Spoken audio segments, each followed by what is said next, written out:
Chase Thomas podcast. My nephew needs me to record. See, I already hate it. I hate it. All right, hello, and welcome back to another episode of the Chase Thomas podcast, where I'm still the aforementioned Chase Thomas, coming to you live from Knoxville, Tennessee. Everything School HQ, as much as SB Nation's JP Acosta would not like for me to continue saying that, and enjoyed a little bit of misery for me over the weekend. But that turned out to be only half my weekend, because the Atlanta Falcons took care of business and got a big home dub against the Green Bay Packers, where JP Acosta was a little too ahead of the curve on that group chat, the NFL Super Friends group chat here, because the Packers did not finish the drill in Atlanta. No, it's all Dirty Birds all the time. SB Nation's JP Acosta is here. JP, good evening, sir. How are you? Doing great. You know, my team actually won in college football this weekend. I was wondering, we always start this podcast talking about Tennessee sports. All of a sudden, you can't talk about Tennessee sports when your football team sucked and got their ass kicked. Now you don't want to talk about Tennessee, football city. You're a sports town, USA. Got stomped by a bad Florida team, by the way. Oh, stomped. I thought y'all were my friends. I thought we were all friends here. We are. This is how friends talk. This is what friends do. When one of our teams lose, immediately, just you'll never hear the end of it. I thought the Mickey Mouse offense was supposed to be easy. I thought everybody was supposed to be able to run it. Evidently, nobody can. It just doesn't look good. You make us listen to a monologue every time you start this podcast about Tennessee sports, and then you just want to just slide past it like nothing happened. That's kind of what I was planning on, but I don't think that's absolutely not. No. That voice you hear there, who's also enjoying my misery, because both of his football teams this fall are good, the Oregon Ducks and the San Francisco 49ers. But Evan Sowards of 49ers Hub is here. Evan, good evening. How are you? I'm good, man. Yeah, the Oregon Ducks are good, and the 49ers are very good. Yeah, I mean, it's pretty great. I saw Nick Bosa, PFF, first team all defense, and I'm like, oh, they're back. Great. You just go through it and you're like, oh, Christian McCaffrey's averaging 1 billion yards a carry. Oh, Brock Purdy's just guided this offense. Trip Williams is killing a cornerback on a Twitter post that I saw today, and you're like, oh, the Niners are just they're inevitable. They're just a mean machine. There were probably 2 or 3 hits in that game where a Los Angeles Rams player got murdered. Mm-hmm. We could talk about it. We did. Well, let's first start with your team, Evan. Let's start with what happened to the 49ers. No Jarrett Bailey this week because the Steelers are playing on Monday Night Football, so he's got to cover that for Behind the Steel Curtain, a very good Pittsburgh Steelers website that you should go check out today, and all of Jarrett's work at USA Today, the Pump Fake, and all that good stuff.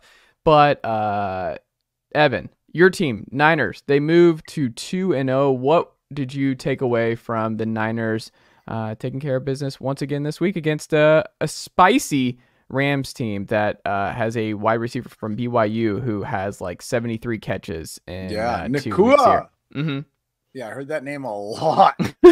As you can tell, my voice is gone. I was at the game yesterday. Walk us through it. What was the game day experience? Because it seemed like you saw that the Niners took over SoFi Stadium. Well, you can't take over something that's already yours. So, I will say this is the second time that it's happened. The first time, though, it was at USC's The Coliseum, which was insane because the Rams decided, and they do this every now and then, that they were going to wear their white uniforms, which means the 49ers would have to wear their home jerseys. Their home jerseys, as opposed to asking them to wear their white jerseys and for fans to wear white, their home jerseys are red, which meant fans were asked to wear red. I don't know if you watched the game, but imagine a sea of red like you saw could have been white. But for some reason, they wanted us to wear red. So we wore red. And we were about 75 to 80% of the entire stadium. That's not an over-exaggeration. That is not hyperbole. It was literally a home game. I am telling you, I have not been to a lot of football games at other stadiums. I've been to a few. I can't imagine that that there's a better experience than 49er fans tailgating. I mean, literally the entire stadium tailgating situation was 49ers. I never, in the entire time walking from outside to in the stadium parking lot, never saw a Rams tailgate. Interesting. I saw 700. I saw a Green Bay Packers tailgate. I swear to God, with like 6 fans all wearing Packers gear. Yeah. Packers tent, Packers truck. Never saw Rams. It was insane. But either way, you know, the stadium's incredible. The fans were loud. The Rams stadium pumps in more crowd noise than I've ever seen in my life. And I'm not really joking. Again, this is not hyperbole. You see, everyone's seen the photos. There were 75% Niners fans. When the Niners made a big play, it was loud. It was super loud. Obviously, fans were going nuts. When the Rams made a big play, it pierced my ears, which is scientifically impossible considering how many fans were there.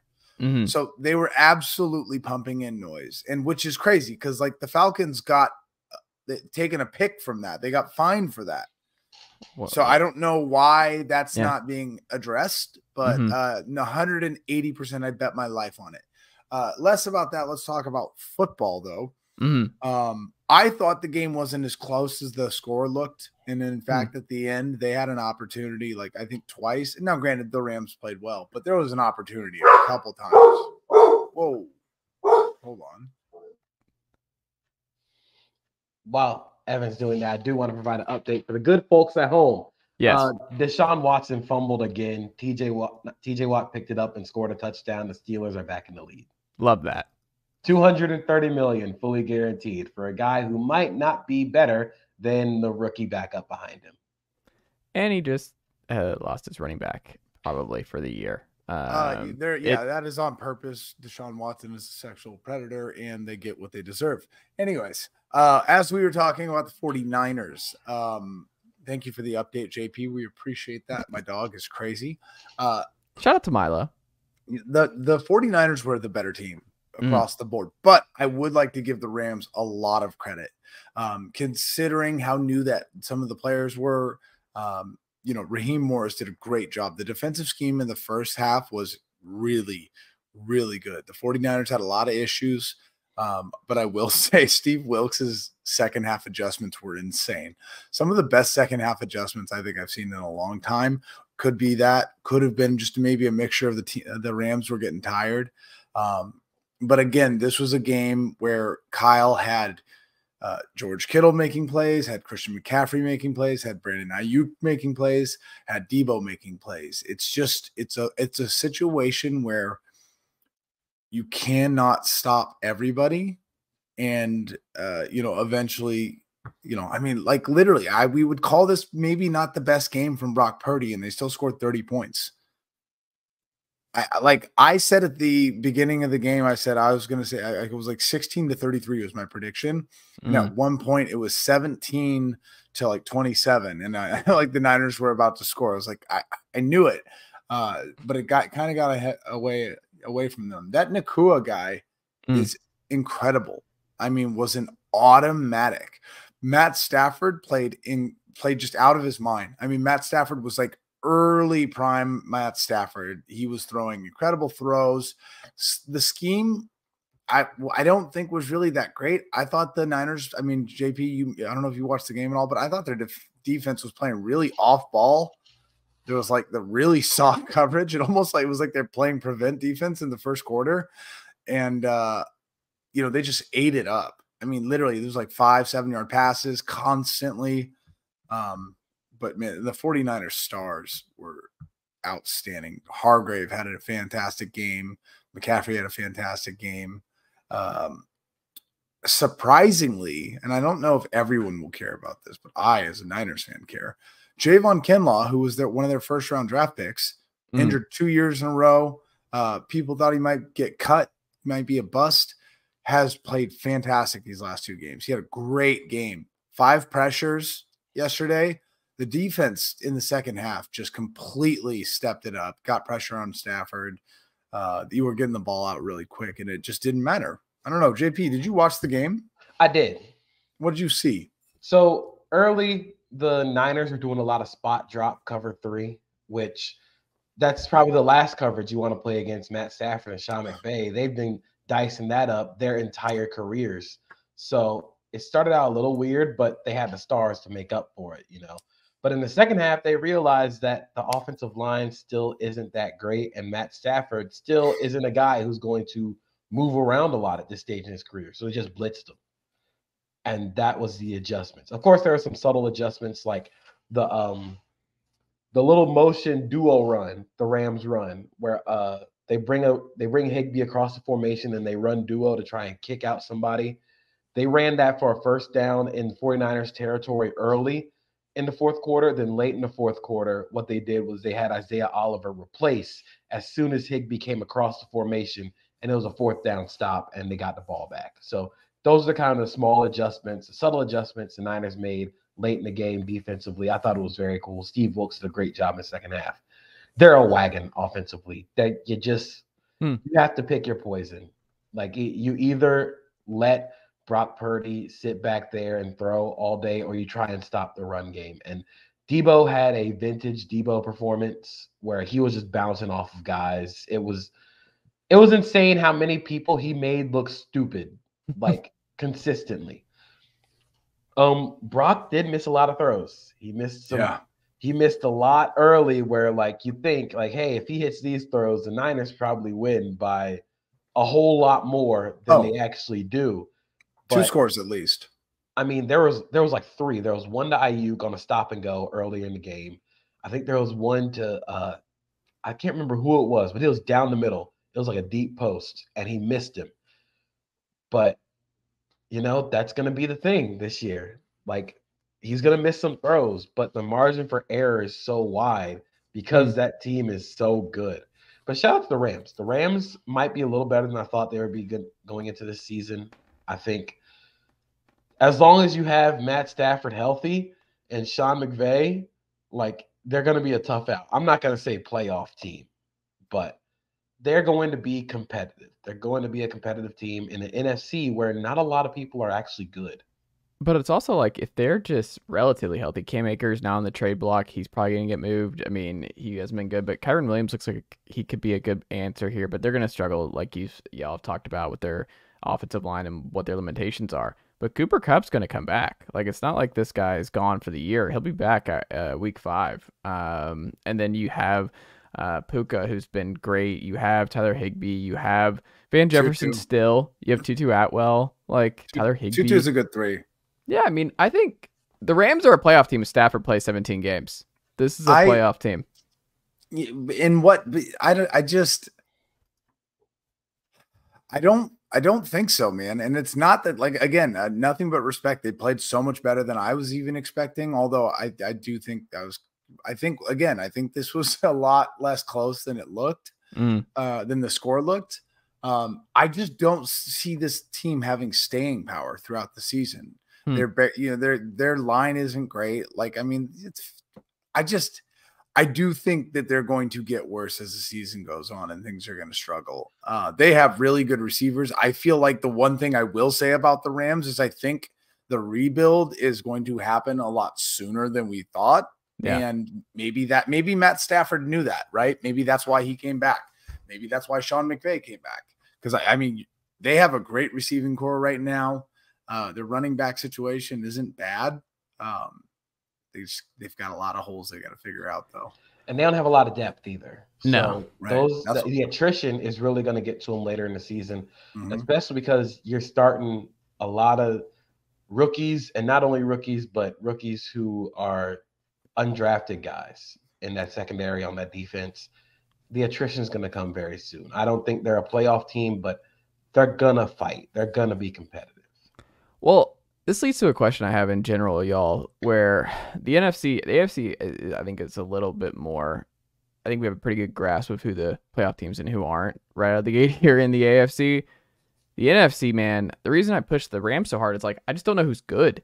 And you look at some of these 0-2 starts. This is something I want to pick y'all's brain about. Like, Evan, who are you certain? And like the Niners are absolutely for sure good. Like we know the Niners are good and are a contender. Who else right now through 2 weeks are you certain is a good contender that can compete with the Niners in the NFC title game? I want to officially say that maybe I was a little rough about the Cowboys. They look pretty Is it good. coming? It's a good team. They look really good. In fact, obviously, I mean, I would say right now the Cowboys have looked the most dominant. Yeah. Out of any team. But I will say, I think it's early. You look at what the Bills did against the Raiders. You think, okay, maybe the Bills, you know what I mean? Like maybe the Bills start slow again, like they have in the past, and they look good. But really, I tweeted this today. I don't think that there's that many teams right now that I'm actually worried about. Like I'm going to the Bengals-Niners game. That was a game where I was like, they might not win that game. They're going to win that game now. Like, I mean, as long as everyone stays healthy the way they are, like the Bengals do not look like. Which week is that? Are they playing the Bengals? 5 or 7. Okay, man. If that was next week, the Bengals are they're not a playoff team. No, you're starting 0-3. I mean, they started 0-2 last year. Oof. I am the Niners this week play Thursday. I'll be there, and they're going to play the Giants. So the Niners going to. But so again, this is what tough I look want for the Giants. This is what I want you to understand right now about the Niners' schedule. Okay, they play the Steelers, won by 23. Right, they play the Rams. They're going to go now and play the Giants and Cardinals next, which means they should be pretty well prepared and ready to play the Cowboys, which will be their toughest game. But they're going to probably go 4-0 going into the Cowboys game. They could lose, they could win.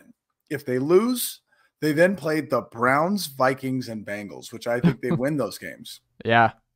And then the Jaguars, JP, like I don't know that I don't know that the Jaguars are really ready yet to be that kind of powerhouse that I think some people hoped they would be. But I think that could be a tough game. But after that, the Bucks, Seahawks, Eagles, Seahawks, that's where the games get hard. But the first 8 games, the Niners could be 7-1, 8-0. So what I beat the Cowboys the last 2 times. What I will say about that Bengals game is it's very contingent on Joe Burrow being healthy. The biggest reason the Bengals look bad right now is because Joe Burrow isn't healthy. A lot of the problems that the Bengals have offensively are masked because Joe Burrow can create and can maneuver in the pocket and make things look better. If he's hampered at all, that goes away instantly. His superpower is being able to maneuver in the pocket and do that stuff. You can't do that with a bad calf. And he wasn't he didn't already have one of the strongest arms in the league. Like now you're just constraining yourself a little bit more. That's really the big issue. So if he's not healthy, then yeah, we're going to get to the Jaguars, but that was a very, very weird game. Yeah. I mean, so we have the Cowboys and Niners. Is that it, JP? Is that it for the best of that is a contender right now in the NFC? Is it just those two? Are they in their own class?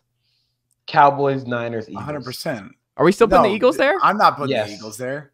No, the Eagles have injuries that actually matter. They just announced that Maddox is going to be out for probably the rest of the season. That was one of their starting DBs. Like it's already starting, and they have to play in the Cowboys division. The Eagles' floor continues to be so high because they have the best offensive line in football and have one of the best defensive lines in football. No matter what happens on the back end, no matter what happens with the coordinators, they have first-year coordinators. No matter what happens over there, they can change games if they want to with that offensive line. That is truly a game-changing unit. We saw it against the Vikings. That game was not going the Eagles' way until they realized we have the best offensive line in football. We don't need to throw the ball today. And then they dominated for the next 45 minutes. Like, that's something you just cannot replicate if you don't have that offensive line. Combine that with Jalen Hurts' ability to run, for them to constantly put you in a bind. Those receivers they have. Bradbury has a concussion, but I feel like he's going to be back for the last stretch of games. It's an issue. I think the linebackers are still going to be a little bit of an issue, but they're still one of the best teams in the NFC. They're the Eagles, Niners, Cowboys are the elite class of the NFC, and everybody else is just kind of the second tier. Yeah, I'm curious. The Super Bowl hangover with the Eagles, and if the injuries start to add up, and I also have Theo Ash's video on DeAndre Swift's running back vision TikTok from today just stuck in my head where I'm like, I don't know, I might sell on the big day by DeAndre Swift. Also, is that a Chili's hat, JP? I just noticed. I love that. I just noticed not a sponsor, but could be. Love that. You just lean in. That's so. Fine dining institution right there. It really is. 17 beers at Chili's. That's right. Sponsored by. Give me a lemonade and you get the little 3 for $10. Never failed. There you go. Jaguars lose to the Chiefs. Low scoring game. JP, what happened in the Chiefs game, and why did the Jaguars ultimately not pull it out? The Jaguars lost because Chris Jones came back. That's really it. I've said the entire offseason, the Chiefs defense is good without Chris Jones. They're one of the best in the NFL with Chris Jones. And that's exactly what happened. You know, Chris Jones can take over a game if he wanted to. He didn't even play half the snaps, but the ones that he played, he was dominating every play. You just don't find that many game records on a down by down basis as you have Chris Jones. And I saw a tweet that said, if you ever want to see basically a one person show where the one defensive player completely takes over a game, watch that game. Like, watch the tape of Chris Jones and you will see maybe one of the best single individuals, you know. And he didn't even play half the snaps. Yeah. The thing about the Jaguars offense was they knew, it felt like during the game, they knew they could not block those guys. They couldn't run the ball because you can't block those guys. It was a lot of RPOs, a lot of screens. They could not get the quick game going. And that turns your offense one-dimensional. It sucks. You got to figure it out. But I do think because it happened so early in the season, I'm a little less worried. The offensive line, I hope, will iron itself out. Play calling, I think, was fine because you can only do so much if you can't block. That is the thing I want people to understand. When we say the game is won and lost in the trenches, that's exactly what that means. If you can't block or you cannot stop anything up front, your game plan completely changes. The Jaguars' game plan completely changed because they were afraid they couldn't block the 4 guys up front, and they couldn't. They knew going into the game Chris Jones was going to line up over their rookie right tackle and still could not do anything about it. That's just really the skinny of it. The Jaguars' defense played phenomenal. Like, that was one of the best defensive performances I've seen by a Jaguars team post-2017. And wow, it sucks because, you know, like Mahomes does like the one Mahomes throw, and it's like, oh, you gave the offense enough chances to win, and they went 0 for 7 in the red zone. That's the kind of game that happened. But that stuff happens when you can't block. Like you make it a whole lot harder to score when you cannot block and up front. Yeah, are they not in the tier? Can they get to that tier? Because we look at the Chiefs, JP. We look at, I guess who else can we put in there right now? I think the Ravens are in that upper tier. I put Ravens tier 1. I put Chiefs tier 1.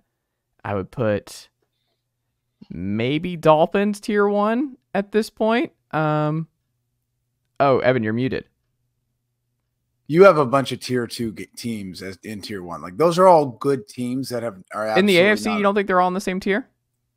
I mean, like, my point is, I don't think there's a single team right now in the AFC outside of the Chiefs that I would consider like no one's in the Chiefs class right now. I don't know. Ravens Chiefs, like, I think they're close. I think Ravens Chiefs are close, and I'm actually really hoping that that's the AFC Championship game. To this point, the Ravens are good on both sides of the ball, and Ravens are capital G good. Like, that's yeah. I did love seeing Lamar Jackson go in and do better than your guy Greg Roman being out of Baltimore is paying dividends early. Like, Todd Monken, who would have thought? Yeah, like they are. Is Lamar Jackson an MVP favorite right away? Like, is he right? I picked him to win MVP before the season. Yeah. Do you know how you know that Greg Roman's no longer in Baltimore? You don't have 12 targets going to Mark Andrews and 12 carries to the running back. Like, yeah, it is so nice to see Lamar Jackson be able to be a quarterback. Like, Lamar is just such a special player. And I mean, like, obviously that's why JP called that beginning of the season. If people forget that Lamar was a unanimous MVP. Yeah. And that's a wild thing. Like, we take a lot of what happened with them not being able to find a receiver and Lamar being injured and be like, oh, Lamar's not that good. Lamar is one of the 6 best quarterbacks in the NFL. Yeah.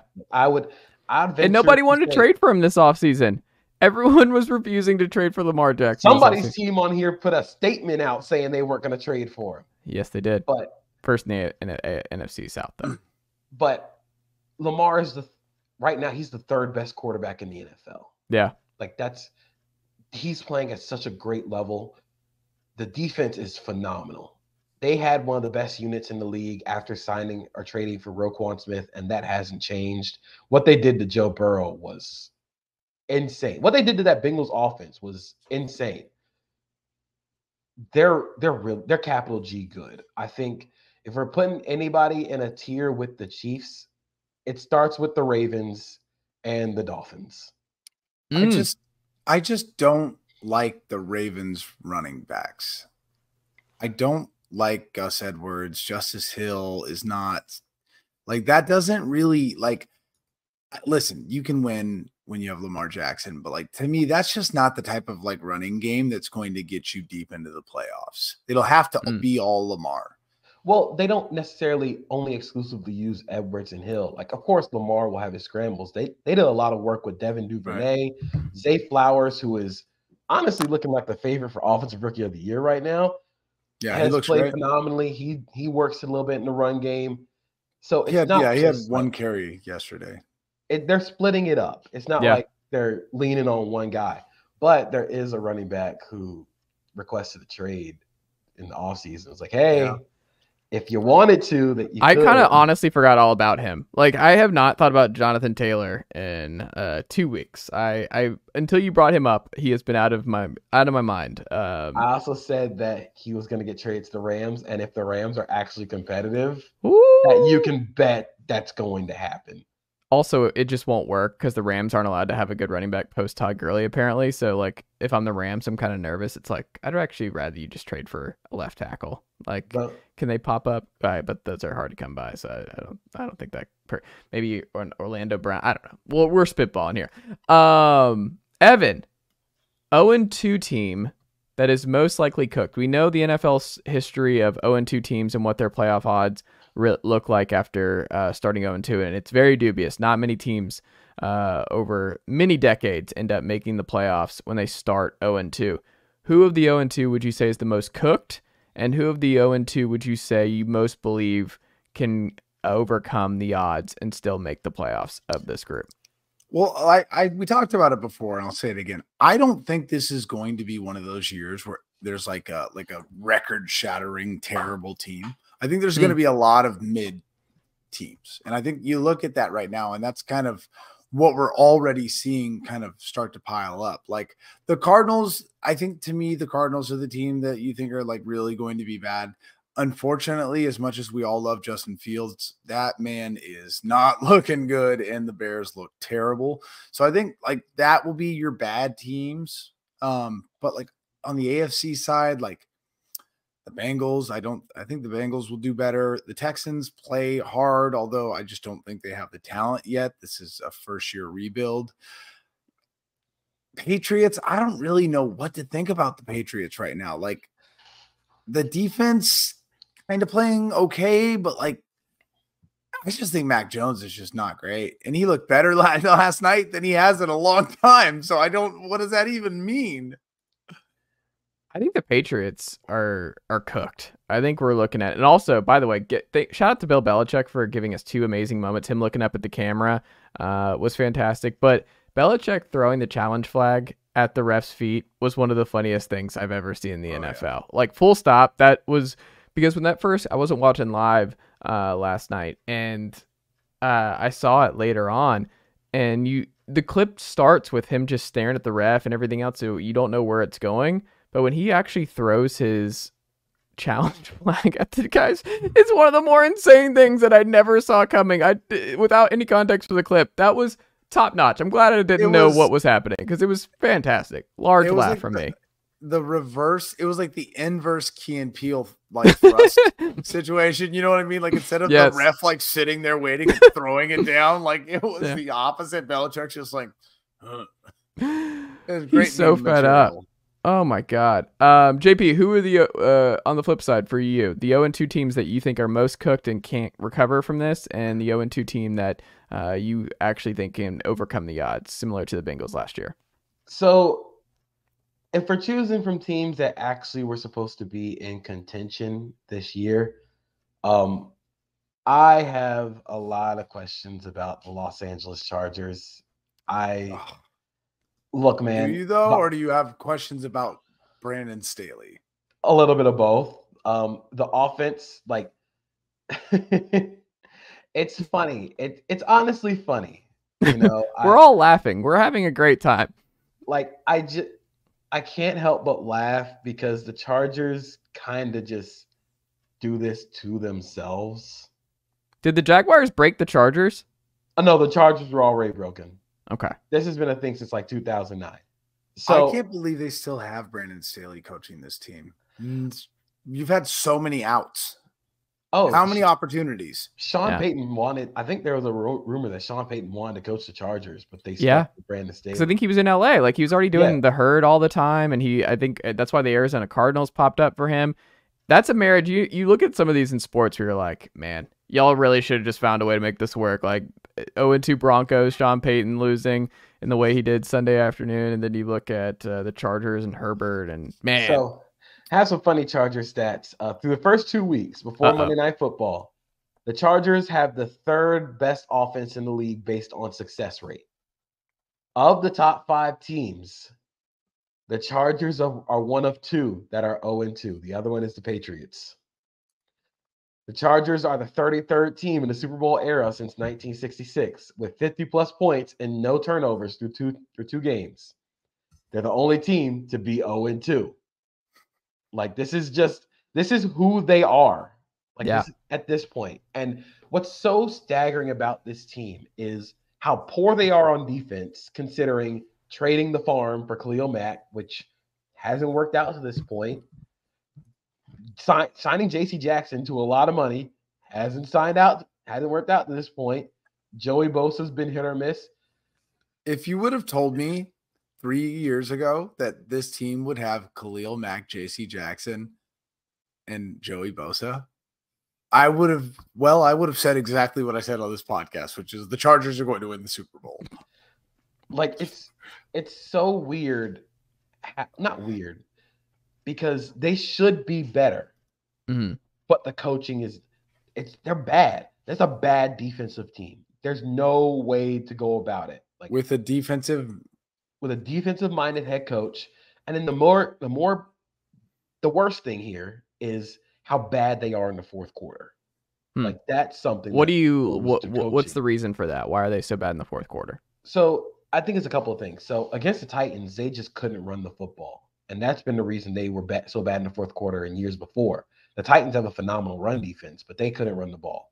So it made Justin Herbert have to throw every down. And I love Justin Herbert, but sometimes Justin Herbert puts restraints on Justin Herbert.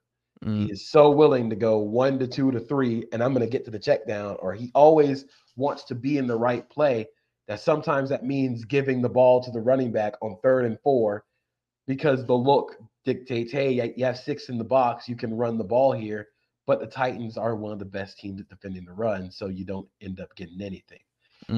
I also think they're a poorly coached team, and poorly coached teams lose in the fourth quarter. That's always been the thing in football. Like, not just in NFL or college football. That's just football everywhere. Bad, poorly coached teams lose when the game is on the line. And that's something that Brandon Staley's going to have to answer for. And he's going to have to find answers real quick, because this team should be in the middle of when we talk about the elite teams in the NFL, it should be. The Chargers should be up there. But, they have a game against Minnesota next week, going to be the weirdest game ever, actually. Mm-hmm. But I guess if there's one team that I think can bounce back from this 0-2, I'm hesitantly going to say the Bengals because they've done it before. But this time is different because of the Joe Burrow injury. I think Burrow gets shut down. I don't think the Bengals make the playoffs, and I think this is actually just a wash, unfortunately. I don't think they get out of this hole. I don't know how serious the injury is, but you're not only 0-2, you're 0-2 in the division. That's really the worst part here. But if they can rest Joe Burrow for, say, I don't know, like if they can manage to survive the next, like if he goes on IR, he has to be out for 4 games. You're playing the Rams, the Titans, the Cardinals, and the Seahawks. And then you have a bye week. That gives Joe Burrow 5 weeks to get ready for the Niners. So I think if they shut him down, you just got to pray you get to maybe 2-4 going into the bye, or maybe 3-3. That team is going to be desperate, and they're going to try and force him to play Burrow. I wouldn't try and play him. I really wouldn't, because I wouldn't either, but they're going to. That offense the snowball effect isn't worth Joe Burrow re-aggravating that calf injury. Haven't you seen all those photos of Joe Burrow with the cigar? He's got that dog in him. They're going to play. I mean, hold on. He's one of the coolest quarterbacks of all time. Joe Burrow, I know. There's no question. Of all time? Oh, yeah. Joe Burrow is one of the coolest quarterbacks. Like when he comes out with LSU and the Burrow with the Burrow EAUX, and just first off, Joe Burrow all the time. Joe Burrow is just Joe Namath in college without a championship like that. Joe Namath. What do you mean? Hold on. He won a championship. Joe Burrow is Joe Burrow's Joe Namath with TikTok. Oh, he's Joe. Yeah, he literally is a college Joe Namath. Hold on, quickly though. Give me the quarterbacks off the top of your head. If you're gonna have that strong reaction of who's cooler than Michael Joe Burrow? Vick. Michael Vick was not cooler than Joe Burrow coming into the league. I'm sorry. I'm a Falcons fan. I can't give that to Michael Vick. I understand. I can't do that. Cam Newton. Objectively, Cam was a cooler quarterback. Cam was objectively a cooler quarterback. I think Cam was cooler at Auburn. I think he came to the league and he wasn't as cool. But also Cam. You're saying that because you're a Falcons fan. No, I'm saying I love Cam. Cam's one of my favorite college quarterbacks of all time. I love Cam. Cam's awesome. Cam was awesome. I don't know if he was the same. He was very Dwight Howard-y in the league to me, personality-wise. By the way, what does cool mean? Because I obviously think Joe Namath with the original fur coat in New York.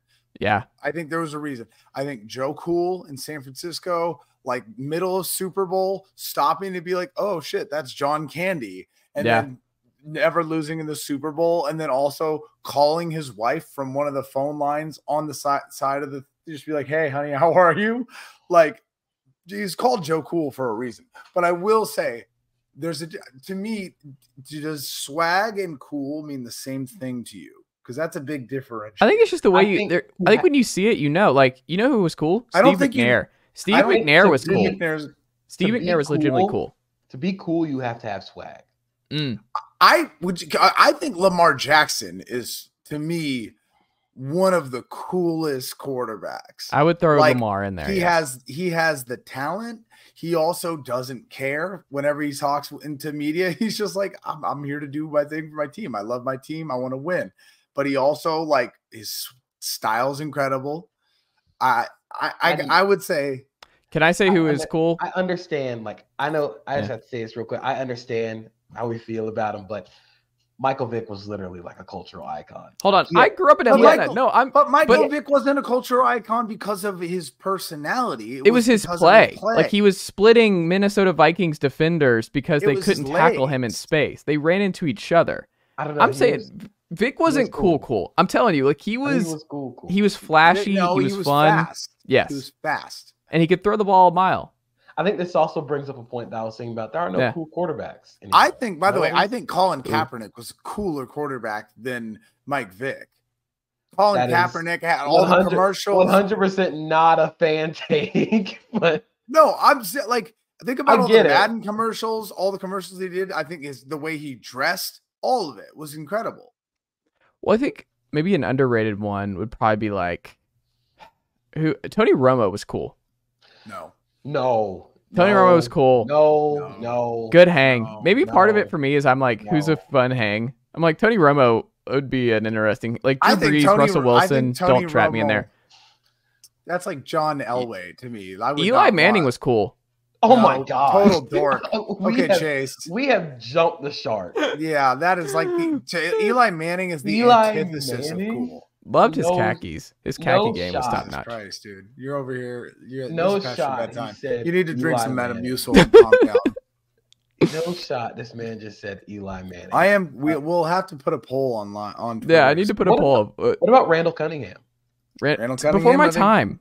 But I also think Yeah. he was pretty damn cool. He was pretty cool. Kerry Collins? Jesus Christ. I think the answer is probably Joe Namath. I think when you factor in his name was Broadway Joe, he was in the biggest city in the world, wearing fur coats, he's winning championship. Like I think Joe Namath has to take it. I just struggle with guys I didn't grow up with, so I didn't see them. I need to see what they were like coming in the league. I need to see the interviews. I need to see how they carried themselves. I don't know. I just like to stick to that kind of thing based on who I saw. Like Real quick. Yeah. Speaking of cool though, was Mike McDaniel running from the camera not the funniest thing you've ever seen? Mike McDaniel is great. He just feels like an NFL. Like he looks and carries himself like a former writer at The Ringer, and I love that because it's great. Like Mike McDaniel being awesome is a delight. I feel kind of like a hater. I thought it was kind of corny. I don't know. I love it because he's so if he would have lost the game, I wouldn't have liked that. But he won the game, so I loved it. Yeah. I think it's kind of corny. I don't know. Sometimes it's cool, but I feel like we have reached the point where now we make everything Mike McDaniel does into a meme, and I'm kind of over it. Wow. Just a little bit. Okay. Just a little bit. I'm okay with it. Dan Campbell's pretty cool though. I'd play for Dan Campbell. I don't want to know who he votes for, but I think I. Oh, you know who? That just reminded me. Dante Culpepper was a cool quarterback. Culpepper was cool. No question about it. Dante Culpepper was cool. My dad played against Dante Culpepper in high school. Oh, really? Yeah. Is he from Florida? He went to UCF. He's from Florida. I think he played at Orange Park High School. Okay. What position did your dad play? My dad was a safety. Okay. Much cooler than Eli Manning. Yes. Y'all aren't going to let me live that one down. I can't believe you got on here and really said Eli Manning was one of the coolest quarterbacks ever. One of the worst things you've ever said. I think he's cool. I don't know. Yeah, but that's how we know he's not cool. That's actually true. Like everyone I've said, you should probably look at that as like, okay, that's something. Chase, you said Kerry Collins and Eli Manning. Like he wasn't even I don't even think Eli was the coolest Manning. In his family. Peyton's funny. Peyton's not cool though, and part of Peyton's appeal is that he knows he's not cool. I think Eli's legitimately like a cool, calm, collected customer who just carries himself like I'm a champion. He's got little brother energy. I don't know. That's fair. I think Cam Newton, although I hate everything about his personality, is probably the better representation of like the more modern, cool quarterback. Cam Newton had everybody doing the dab. Yeah, he literally had the dab. Cam was cool. Like I think Cam, you could also make the case as the coolest college athlete of all time. I just don't know. I guess his MVP run, he was still very cool. I don't know. I guess it was up and down. I'll throw Cam in there. We'll allow Cam. I think Cam's in there. I'm gonna ask. I'm gonna go on Twitter and ask. I'm putting the poll up right now. There it is. Okay. Weirdest result this weekend, Evan, when you look at the box scores and what ended up happening in week 2 here, what game surprised you the most in terms of who won and who lost? I mean, I'm still surprised that the Commanders are 2-0 and they're playing well with Sam Howell. The Broncos, I wasn't expecting to be great, but that was a pretty big surprise to me. I'm not surprised by the Chargers. I'm not mad. I'm just disappointed.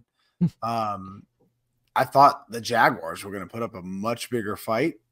And I also thought the Lions were going to beat the Seahawks. So it is the only week 2, and there's a lot of things kind of panning out right now. But yeah, man, there was some weird games. The Giants coming back was probably the weirdest. That was mine. Oh, sorry. You go ahead, dig it. You said go on. A lot of that game was very weird. From going down like 21-0 to the Arizona Cardinals, then Josh Dobbs led Arizona Cardinals, sir. Storming back to have to come back in the final seconds to beat the Arizona Cardinals. And then on top of that, losing Saquon Barkley for at least 3 weeks because you finally decided to use him in the second half before you have to go play the 49ers on Thursday. All of this just feels like a recipe for disaster. Well, and not only that, but they had just lost 40-0. So it's like by the time they were down 21-0, it's like you've been scored 61-0 in these 2 games. Like I was just like, this is maybe going to be like an all-time bad year, and then they come back and win. Daniel Jones was lights out in that last quarter. Yeah. Also, I want to see the script. That was like one of those where Jonathan Gannon ran into halftime, and I saw someone on Twitter was like, and it was just a little whiteboard that said Caleb Williams. And it was like, what are we doing? This isn't going to continue. Also, Cardinals uniforms are terrible. I hate that Arizona logo in the front where it just spells out that. The red's terrible. All of it's awful. This rebrand by the Cardinals, genuinely awful. Can't stand those uniforms. The road unis are cool. I like the all whites. I like the all whites too, but it's hard to mess up all whites, right? Like who are the bad examples for NFL uniforms that are all whites? Do you remember any? Like the Lions are clean. The Falcons are good. Jags are good. It's very hard to mess up all white, but all white ones they have are very nice. They have like little silver streaks on the shoulders. It's very cool. The red one's kind of a miss to me. Yeah. And then the black ones just make them look like Ohio State, which is very weird. But yeah, man, they are in the Caleb Williams sweepstakes, but they put up a lot more of a fight than I thought they would. Thank you for not coaching. Who wins that award this week for you, JP Acosta? Who did the worst coaching job you saw this weekend? It can also be Thursday. I'm going to go Luke Getsy. Coordinator for Chicago Bears. What are we doing, man? None of this makes sense. No. Nothing about this offense is conducive or productive to any of the players that exist on that team right now. They were on a roll in the second half of the season with using Justin Fields as a part of the run game. Justin Fields only has like 2 design rushes in 2 games, which is not good. I understand wanting to protect him and wanting to protect his body, but you cannot make him one-dimensional. There's a lot of problems with the Bears offense. A lot of that is like Justin Fields. A lot of that's talent. Luke Getsy cannot scheme up this offense to best fit his personnel. It is very bad. It's terrible, horrible. It puts so much stress on everybody to be perfect. The offense is either just screen passes or passes that are 30 yards downfield. There is no in between. And that highlights Justin Fields' biggest weaknesses. He is always going to be touchdown to check down. If you don't have any quick game built in for him, he's not going to do it. This is not good. This is bad. Everything about this is bad. Something has to change, and I think Luke Getsy has got to go. I think Eberflus is a good first coach fired pick. I think that whole staff's probably getting they're not. It's already giving me what is that Canadian head coach there? Tressman? Mark Tressman. Oh yeah. Like the Bears have had it really bad, man. But I mean, nobody got out okay with the quarterback in that draft other than the Jaguars. But think about it with the Bears. Like they haven't had Jay Cutler, but you trade for Jay Cutler, and then before that, you're looking at who was the last homegrown drafted franchise Bears quarterback? McMahon? I think it's McMahon. Yeah. You mean the last good one? Yeah, the last good one. The last one that was the franchise quarterback they drafted and developed for 5 to 10 years. It's got to be McMahon. Justin Jefferson already has more receiving yards than any Bears receiver in history has ever had. Also, can we just go ahead and make that trade? Kirk Cousins to New York. Just go ahead and put him there. What are we doing? No. Why? Because it's going to The reason why, let's look at the Jets' schedule. So the reason I say this is because putting a new quarterback into that offense with limited time to actually learn the offense against New England, Kansas City, Denver, and Philadelphia before the bye week is not going to work. You have to learning an entirely new offense, especially for a guy like Kirk Cousins, who's been in the same offense for now like the second year, and now he feels comfortable. That's not going to happen. Also, Kirk Cousins has a no trade clause. Why would he do that to go to that team? But I think the Jets are kind of stuck. They're stuck with Zach Wilson until the bye week when they can actually do something, because bringing in a new quarterback in the middle of this week just doesn't make sense. What also didn't make sense is why they didn't run the ball at all against the Cowboys. Like, Zach Wilson's out here getting murdered. Micah Parsons also, there were some clips where like, Micah, I don't even know what you do. Like, Micah Parsons, we were laughing about Myles Garrett doing a crossover, walking up to the line of scrimmage. Micah Parsons isn't Myles Garrett's size, but Micah Parsons is just as terrifying on the edge, where you're just, what do you do? I mean, you can't really run the ball because you're down 27-0. But I mean, just protect Zach Wilson from seeing ghosts and just getting his brains beat in more. I don't understand it. Like, if you can't run the ball, you can't pass the ball. What do you want them to punt on first down? Like, you have to try something, and you can't run it because you're down 27-10. Yeah. And it's not just, I don't think Breece Hall is mad about not only carrying the ball in run game. I think he's mad about 4 touches total, even in the passing game. Just find ways to get him the ball. I know Zach Wilson isn't the best quarterback throwing down the field. Don't let him throw the ball down the field. Yeah. Screen passes and quick screens. Just RPO the shit out of this offense. Turn it into a gimmicky thing. Don't let him screw up. Don't just keep doing the same thing over and over again. That's for sure. Literally make it so that the offense is like, hey, you throw it here, and if you don't like what you see, give the ball to the running back. It also nothing else. Something you should never do is put Takeo Spikes behind a wall when you invite him for. Yeah, what was that all about? Unbelievable how that 49ers happened. legend. Auburn How legend. is that even a seat? I don't know. That's what I was thinking. My first thought was like, not even just like disrespectful to Takeo. Why is that a seat? How does that happen? That stadium's old as hell, man. A lot of old as hell stadiums have seats like that. Also, Takeo, move. Like, what are we doing? Like, the seat's not getting any better. You got to move. You got to go somewhere else. You got to go to the Bills and be like, or what are we doing? Like, I'm moving somewhere else. Find me another spot. Well, speaking of the Bills, I do want to say that I love that Josh Allen plays quarterback as if Cheese from Foster's Home for Imaginary Friends was a quarterback, because like it's just what do you sometimes it works, sometimes it doesn't, but he will always be Cheese from Foster's Home for Imaginary Friends. Maybe he just likes chocolate milk, and so he's just going to try and hurdle a defensive lineman on 3rd and 7 from the line of scrimmage. That's just, sometimes you got to live with it. There you go. Evan, final question here. Team to you who looked the most improved from week 1 to week 2 was who? Week 1 to week 2? I mean, I got to say the Giants. They came out and won. Now, what is the real answer there? I don't know. The Bills coming back and winning, the game by 28 points is a pretty good turnaround from losing. The Colts coming back, and it was only the Texans, though. I don't know. I mean, the Seahawks coming back and beating the Lions was pretty good. There's a couple of them. I think my answer is the Tennessee Titans.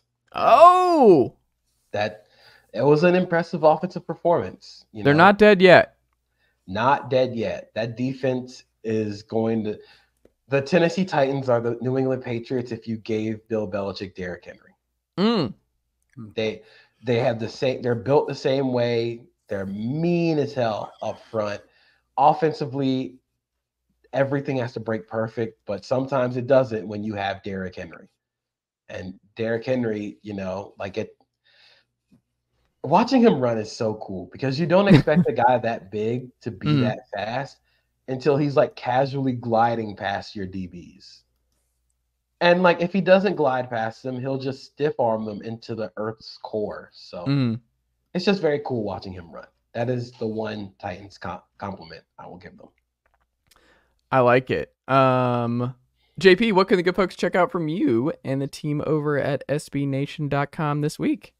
This week, we just had a football court go up today about if Justin Fields is cooked or not. So you should read that. I have established a fund coming out this week. It's going to be very fun. No pun intended.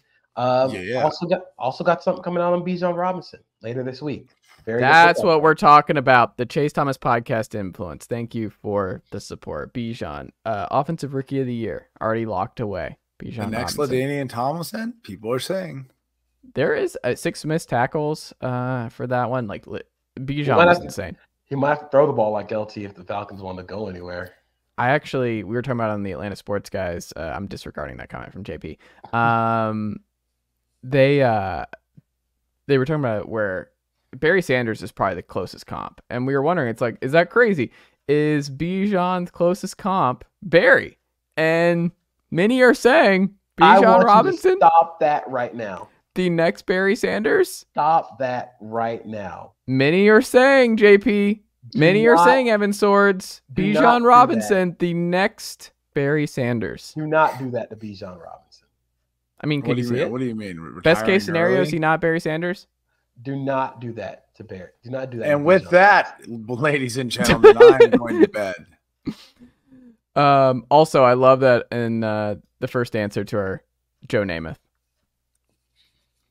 It's the first one. People and they think it's good branding by him though. Like he really established that he was the coolest quarterback, and it was he got at the beginning there. He got on the bus early. Yeah, and just everyone for generations just thinks Joe Namath. Rode that bus for another 60 years. People who have no idea what he did in the NFL. They don't even know that he was at Alabama. They know nothing about Joe Namath. They're just like, I feel like that guy was cool. I think Joe Namath was cool. Joe Cool. Like it was. People just know. Good branding. Evan. You know how we wrap this up every single week. What can you tell the good folks about the Chase Thomas podcast and what they should do each and every week? I mean, it's just we're just out here giving 5-star reviews because this is a 5-star podcast. Pretty plain and simple. You have 25% of the members of this podcast not even here tonight, and things kept going. For the sake of Jarrett, who had to watch his unfortunate Steelers play and get a win. Yeah, let's go ahead and give everybody a 5-star review. Yeah, they did get a win. They did get a win. Barely. The Steelers defense outscored the Steelers offense, but a win is a win. They don't ask how, they ask how many. That's right.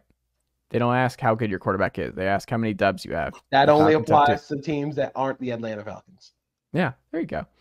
JP Acosta, Evan Sowards, thank you as always, and I'll talk to y'all next week.